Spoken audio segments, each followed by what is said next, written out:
¿Qué tal, muchachos? Excelente tarde a todos. Espero que estén muy bien, que sigan dando pie a sus clases, a estas sesiones que estamos refiriendo de Escuelas del Pensamiento Criminológico 1.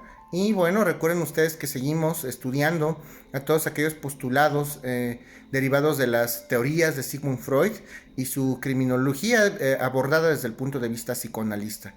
Para ello ya estamos abordando a otros autores que son propiamente eh, no voy a manejarlo como discípulos de Freud porque definitivamente no lo eran, pero que se basan definitivamente en los estudios de psicoanálisis que hizo este señor. Entonces, hay algunos criminólogos que también hacen teorías que giran en torno al psicoanálisis y son propiamente los que estamos refiriendo en estas sesiones de criminología clínica.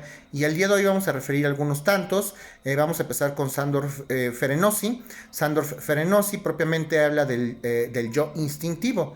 Y al hablar del yo instintivo también estudia una serie de comportamientos y una serie de acciones que desde su punto de vista, desde el punto de vista de Ferenczi, van a dar origen o van a dar génesis a las conductas criminales que estamos estudiando o a los perfiles que desde el punto de vista de la criminología psicoanalítica pudieran desencadenar los delincuentes en un momento dado. Entonces, este señor Ferenczi va a estudiar propiamente una relación desde el punto de vista psicoanalítico, va a establecer relación que hay entre el paciente y las comunicaciones entre los doctores o entre los asistentes a estos padecimientos clínicos. En pocas palabras, la relación entre paciente y doctor, si ustedes lo quieren ver así, o la relación entre paciente y psicoanalista, y para ello tiene que estudiar o tenemos que abocarnos propiamente a la interpretación que estos médicos infieren respecto a los tratamientos que le dan a estas personas que se les aplica el método psicoanalítico. Y bueno, pues derivado de este tratamiento psicoanalítico se han estudiado algunos padecimientos o algunos comportamientos respecto de la personalidad de los pacientes que infieren en las conductas criminales. Ferenczi refiere propiamente a algunos estudios referentes a la impotencia psicosexual, porque las personas pueden ser impotentes derivado ello de algún trastorno o de alguna figura psicológica y sexual. Hablamos de un sentido de la realidad de estos comportamientos, y también vamos a estudiar aquellos criminales que tienen por ahí la predilección de matar algunas figuras o algunas figuras representativas importantes, algunas figuras relevantes socialmente hablando. Estudia también a los criminales que matan a personas derivadas, hablamos por ahí del complejo de Edipo, y que tienen por ahí también un líbido muy desarrollado. Al hablar del complejo de Edipo, recuerden que estamos hablando de una personalidad por virtud de la cual hay un sentimiento derivado de la niñez, de atracción sexual entre padres e hijos. Vamos a hablar en este caso, por ejemplo, de un niño que siente una atracción sexual hacia su madre y por ello tiene una rivalidad con el padre o con el progenitor del sexo opuesto. Así vamos a entender propiamente al complejo de Edipo, y por ello se pueden desencadenar algunos crímenes de venganza y de pasión al progenitor contrario. ¿Ok? Vamos a referir a otro autor y me estoy refiriendo a Karl Abraham. Y propiamente este autor nos va a hablar de la fijación de la etapa sádica. La fijación de la etapa sádica. Y aquí Karl Abraham también nos está refiriendo que hay una evolución propiamente en el líbido de las personas, que es ese desarrollo o ese instinto de sexualidad que tenemos todos los seres humanos. Y naturalmente al estudiar el líbido y el desarrollo del líbido vamos a estudiar una serie de fijaciones, una serie de represiones que tienen los delincuentes cuando están propiamente marcados, cuando sufrieron algún tipo de incidente en la niñez o incluso en algunos casos en la adultez. Hay una etapa que desde infantes se le conoce, ya lo habíamos referido en sesiones anteriores, hablamos de la etapa sádica oral.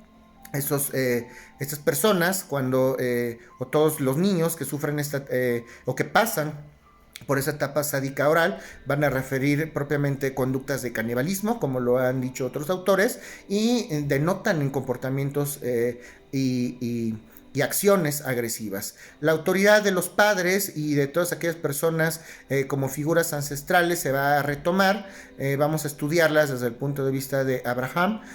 Todas aquellas autoridades o figuras de autoridad que tienen estos niños van a ser marcadas o van a ser determinantes para que se desarrolle o no con más énfasis este periodo de fijación oral, ¿ok? Y cuando hablamos de este periodo de fijación sádico-oral, me refiero al desarrollo que tienen los niños propiamente, al canibalismo también, como lo habíamos comentado en un momento dado, ¿ok? Por ahí también vamos a hablar de otro autor que se llama Otto Rank. Otto Rank. Este señor habla de un tema que se refiere al trauma del nacimiento. Este señor refiere que todos desde el nacimiento pasamos por circunstancias adversas. El nacimiento es un verdadero trauma. El hecho de que nosotros nazcamos representa dolor, representa angustia, sufrimos taquicardia, diarrea, opresión, masoquismo. Entonces el nacimiento para todos desde el punto de vista de Otto Rank nos va a ocasionar un verdadero trauma, y gracias a ello nosotros vamos a poder en un momento dado llegar a cometer alguna conducta criminal, y va a clasificar a algunos individuos desde el punto de vista de esta teoría del nacimiento, aquellos individuos que se les conoce como individuos normales, que son aquellos individuos que no tuvieron ninguna repercusión respecto a este nacimiento, al individuo neurótico propiamente, aquel individuo que tiene sentimientos de culpa, que existe una ambivalencia y entre su personalidad, la furia y los conflictos. Hablamos de un individuo creativo. En tercer lugar, estos individuos creativos van a desarrollar actividades o van a desarrollar algunas aptitudes cognitivas diferente a todas aquellas que el resto de la población lo haría, ¿ok? Vamos a hablar también de Anna Freud. Anna Freud, también como Sigmund Freud, pero es Anna. Anna Freud habla de los niños de la guerra, y ese tema es interesante.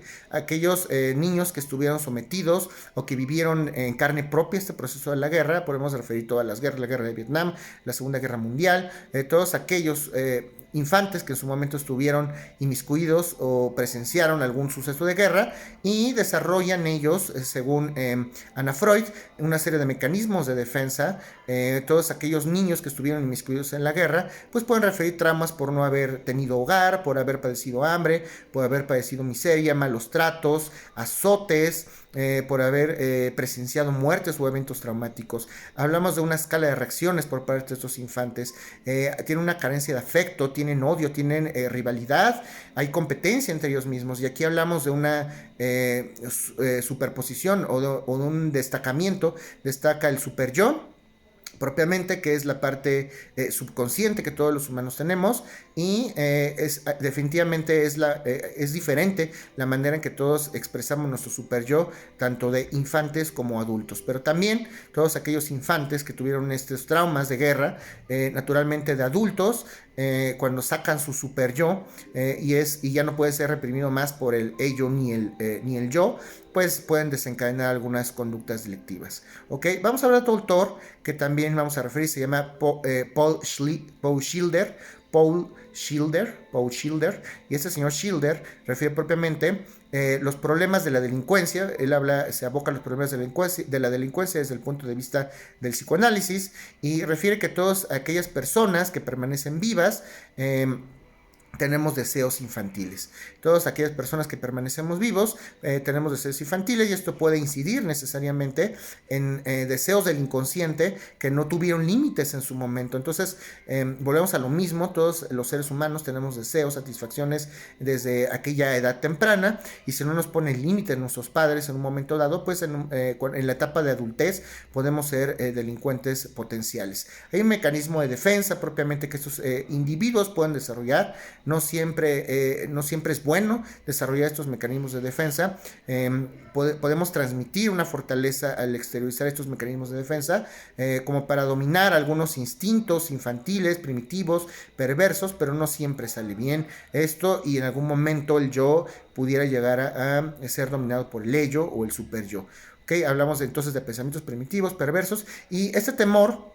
Hay un temor propiamente que es lo que genera el motivo y que obliga propiamente a renunciar a la tentativa de satisfacer los instintos, los sentimientos de culpa. Entonces ya aquí hablamos de una figura que es la tentativa. Si nosotros logramos reprimir desde el punto de vista de Schilder todas estas conductas de la infancia, podemos tener un autocontrol. No permitimos ni que el ello ni el super yo se desarrolle, ni ni puede salir de control con ellos. Si logramos reprimir estos instintos, pues no tenemos problema alguno. Pero ¿qué pasa con el tema de la tentativa desde el punto de vista de Paul Schilder? Aquellas personas que que quieren cometer algún delito, por ejemplo el delito de homicidio, que yo quiero matar a alguien pero no me salió, no llegué a culminar el delito, no llegué a matar a esta persona, entonces no hay homicidio, es homicidio en grado de tentativa, y ahí se hace una serie de preguntas. ¿A poco las intenciones se pueden castigar?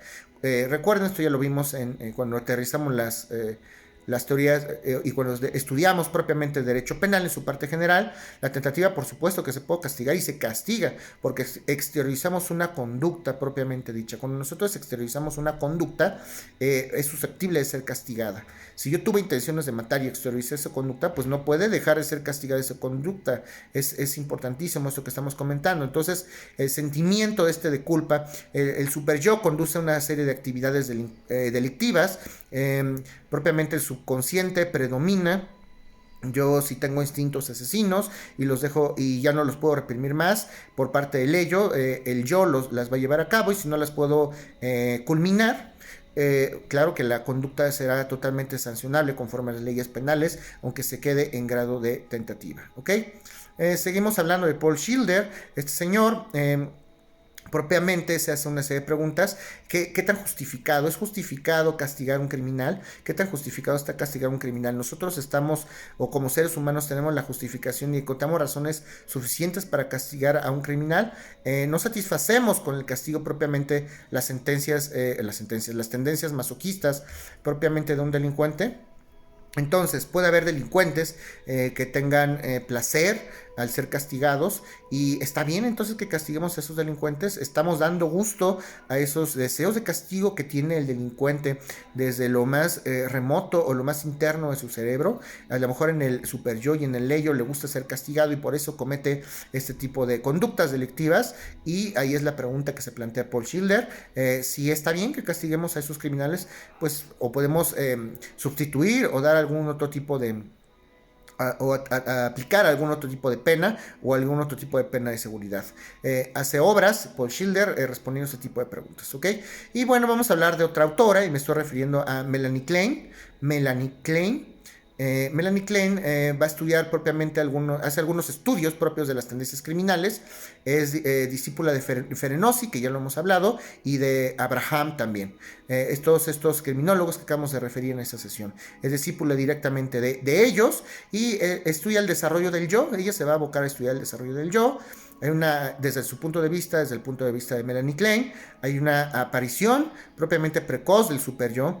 El super yo se asimila, o de acuerdo a la opinión de muchos autores, se puede llegar a descontrolar o puede llegar a manifestarse porque no hay un sentimiento de autocontrol del ello y del yo hasta la etapa adulta, de la adolescencia o de la etapa adulta. Pero pues en algunas ocasiones, tratándose de algunos delincuentes juveniles y tratándose de algunas personas de temprana edad, pudieran tener una manifestación precoz, es decir, antes de la edad esperada de este super yo, ¿ok? Hay una existencia también de relaciones entre objetos tempranos. Hay una serie de disposiciones, hay una serie de disposiciones que influyen propiamente en estos factores para que a temprana edad propiamente los delincuentes que son precoces y que exteriorizan su super yo puedan llevar a cabo conductas delictivas. Entonces, hablando de delincuencia juvenil o de crimen juvenil, podemos entenderlo desde el punto de vista de Melanie Klein como todas aquellas personas que tienen una evolución precoz del super yo, ¿ok? Hablamos de algunas tendencias o de algún tipo de criminal, esquizoparanoides, por ejemplo. Estas personas que tienen un desarrollo precoz del super yo generalmente tienen referencias o algunas conductas esquizoparanoides, es decir, algunas conductas que tienen híbridas, que pueden ser esquizofrénicas o con delirios paranoides. Son generalmente depresivas, tienen complejo de Edipo, esto que estamos platicando, este amor sexual de hijo a progenitor, con rivalidad del progenitor complejo. Y bueno, pues hace un estudio, un análisis propiamente de las fantasías que pueden tener aquellos delincuentes. Pudieran ser sexuales, pudieran ser fetiches o filias de estas personas que desarrollan el superyo desde una edad muy temprana. Entonces hablamos de tendencias criminales en niños neuróticos propiamente, hablamos de niños donde se esconden propiamente esconden propiamente sus deseos más remotos y violentos, niños con tendencias en el superyo muy violentas, todas esas conductas que nosotros podemos asumir que es un niño tierno, a lo mejor que es un niño inocente, y dentro de él tiene escondido en lo más remoto de su psique conductas violentas por aquel temor que tienen propiamente al entorno en el que viven. ¿Ok? Vamos a hablar finalmente de Kate Friedlander. Y Kate Friedlander propiamente hace estudios respecto de la delincuencia juvenil. Al hablar de la delincuencia juvenil, vamos a referir a Kate Friedlander, como una psiquiatra. Ella fue una psiquiatra que formó parte de la Corte Juvenil de Berlín, y por eso es que estudia también a este fenómeno delincuente psicoanalítico desde el punto de vista infantil. Entonces hay algunos aspectos sociales y psiquiátricos que debemos estudiar de estos delincuentes juveniles. Y propiamente hablamos desde el punto de vista de Kate Friedlander de aquellos crímenes que se dan como consecuencia directa del yo a nivel infantil. ¿Ok? Entonces, pues lo dejaremos por ahí hasta el día de hoy, muchachos. Espero que no tengan o no hayan tenido ninguna duda, ninguna inquietud referente a estos postulados psicoanalíticos que estamos ya estudiando en este punto de Escuelas del Pensamiento Criminológico 1. No sin antes, no me despido sin antes comentarle que por favor me busquen si tienen algún comentario, alguna duda a través de los canales ya conocidos, el chat, el Classroom, un mensaje de texto, un mensaje de voz o el correo electrónico. Por favor, póngase al corriente que ya estamos prontos, como siempre se los comento, a los periodos evaluativos. Saludos a todos.